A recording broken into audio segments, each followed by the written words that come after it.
16वीं शताब्दी का भारत एक ऐसा काल जब अधिकांश राजा मुगल साम्राज्य के सामने किसी न किसी रूप में झुक चुके थे।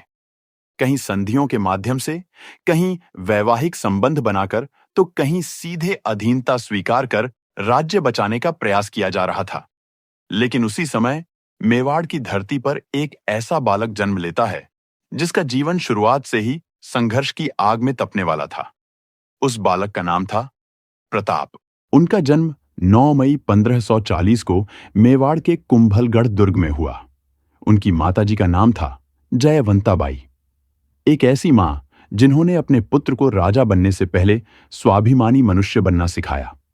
महाराणा प्रताप का बचपन अन्य राजकुमारों जैसा सुख सुविधाओं में नहीं बीता। उनका जीवन महलों से पहले संघर्ष से जुड़ा था और यही संघर्ष आगे चलकर उनकी पहचान बना। महाराणा उदय सिंह के निधन के बाद मेवाड़ की गद्दी को लेकर विवाद खड़ा हुआ। न चाहते हुए भी राजपूत परंपरा के अनुसार छोटे पुत्र जगमाल सिंह को राजा घोषित किया गया, लेकिन यह निर्णय न न्यायपूर्ण था, न मेवाड़ की आत्मा के अनुरूप। महाराणा प्रताप बड़े थे, अधिक अनुभवी थे और सबसे बढ़कर उनकी नीतिमत्ता, साहस और चरित्र मेवाड़ की जनता जानती थी। छोटी रानी के मोह में लिया गया यह निर्णय जनमानस को स्वीकार नहीं था। मेवाड़ के सरदारों, सामंतों और जनता ने यह स्वीकार नहीं किया। जिसमें नेतृत्व की क्षमता है, जिसमें मातृभूमि के लिए सब कुछ छोड़ देने का साहस है, वही हमारा राजा होगा। और इस तरह अन्याय को अस्वीकार कर मेवाड़ ने महाराणा प्रताप को अपना शासक स्वीकार किया। एक राजपूत हिंदू राजा, जिसके लिए सत्ता से बड़ा मातृभूमि की मिट्टी और स्वाभिमान था। राज्य जाएगा तो जाए, पर मेरी मिट्टी, मेरा वतन किसी के सामने नहीं झुकेगा। उनका संकल्प शब्दों में नहीं, उनके जीवन में था। जब तक शरीर में रक्त की अंतिम बूंद बहेगी, तब तक मातृभूमि की रक्षा मेरा धर्म रहेगा। इसलिए लोग उन्हें गर्व से हिंदू सूर्य वीर शिरोमणि महाराणा प्रताप सिंह कहते हैं। वे जन्म से नहीं, अपने कर्तव्य, कर्म और त्याग से महाराणा बने। यह उपाधि उन्हें किसी थाली में परोसकर नहीं दी गई, इसे उन्होंने अपने जीवन से कमाया। अपने पूरे जीवन में महाराणा प्रताप जी ने कभी भी मुगल अधीनता स्वीकार नहीं की। उन्होंने अनेक युद्ध लड़े, कठिन परिस्थितियां झेली, लेकिन अपनी मिट्टी के साथ कभी समझौता नहीं किया। उनके सामने मुगल सम्राट अकबर जैसा शक्तिशाली शासक था, फिर भी महाराणा प्रताप जी अपने सिद्धांतों से कभी पीछे नहीं हटे। हल्दी घाटी का महासंग्राम हो या तराई का युद्ध, हर युद्ध में महाराणा प्रताप जी का लक्ष्य साफ था: स्वतंत्र रहना, झुककर जीवित रहने से लड़ते हुए मरना बेहतर। हल्दी घाटी का युद्ध यह कोई साधारण युद्ध नहीं था। एक ओर महाराणा प्रताप जी के हजारों में सैनिक, भील धनुर्धर, स्थानीय योद्धा और सीमित संसाधन। दूसरी ओर अकबर की विशाल, संगठित और प्रशिक्षित सेना। संख्या का अंतर स्पष्ट था, लेकिन इरादों का अंतर उससे भी बड़ा। हल्दी घाटी में अकबर की विशाल सेना का नेतृत्व एक राजपूत कर रहा था, राजा मान सिंह। वे वही मान सिंह थे जिनका संबंध अकबर से वैवाहिक गठजोड़ के माध्यम से जुड़ा था और जो मुगल सेना के प्रमुख सेनापति थे। यह युद्ध केवल दो सेनाओं का नहीं था, यह मातृभूमि के प्रति निष्ठा और सत्ता के प्रति लालसा के बीच का संघर्ष था। इस युद्ध में महाराणा प्रताप सिंह जी के साथ केवल राजपूत ही नहीं लड़े। हकीम खान सूरी, एक अफगान सरदार, अपने साथियों सहित महाराणा प्रताप के साथ कंधे से कंधा मिलाकर लड़े।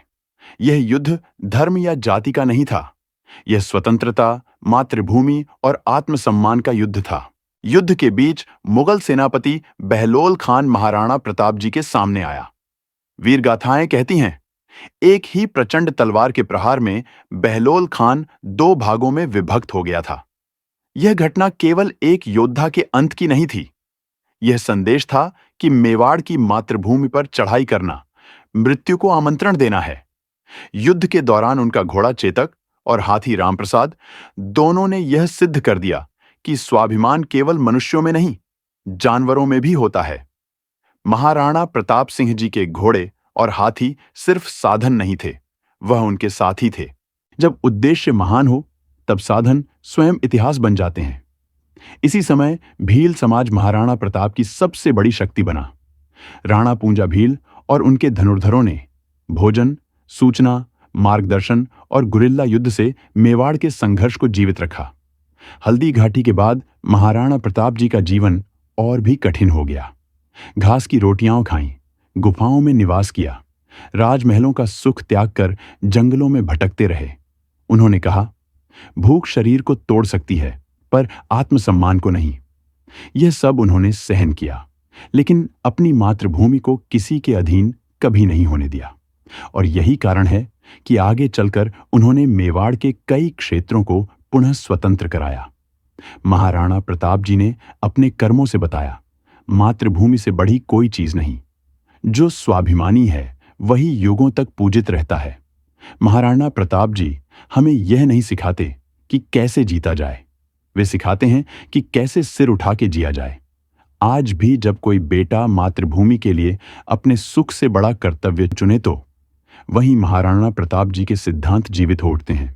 यह धरती ऐसे ही पुरुषों को जन्म देती है और धन्य हैं वे माताएं जिनकी गोद से ऐसा स्वाभिमान जन्म लेता है। आज जरूरत किसी नए प्रताप सिंह जी की नहीं, जरूरत है हर हृदय में प्रताप सिंह जी जैसी चेतना की। क्योंकि जब तक यह चेतना जीवित है, मातृभूमि कभी पराजित नहीं हो सकती। यह वीडियो महाराणा प्रताप सिंह जी के पूरे जीवन को कहने के लिए पर्याप्त नहीं है। यह तो केवल उनके जीवन के कुछ अध्याय आप तक पहुंचाने का एक प्रयास है। अगर आपको यह प्रयास सार्थक लगे, अगर यह कहानी आपके हृदय को छुए, तो वीडियो को लाइक करें, अपने विचार कमेंट में लिखें और ऐसी ही इतिहास से जुड़ी प्रेरक कहानियों के लिए इस चैनल को सब्सक्राइब कीजिए। धन्यवाद। जय महाराणा प्रताप सिंह जी, जय एकलिंग जी, जय भवानी।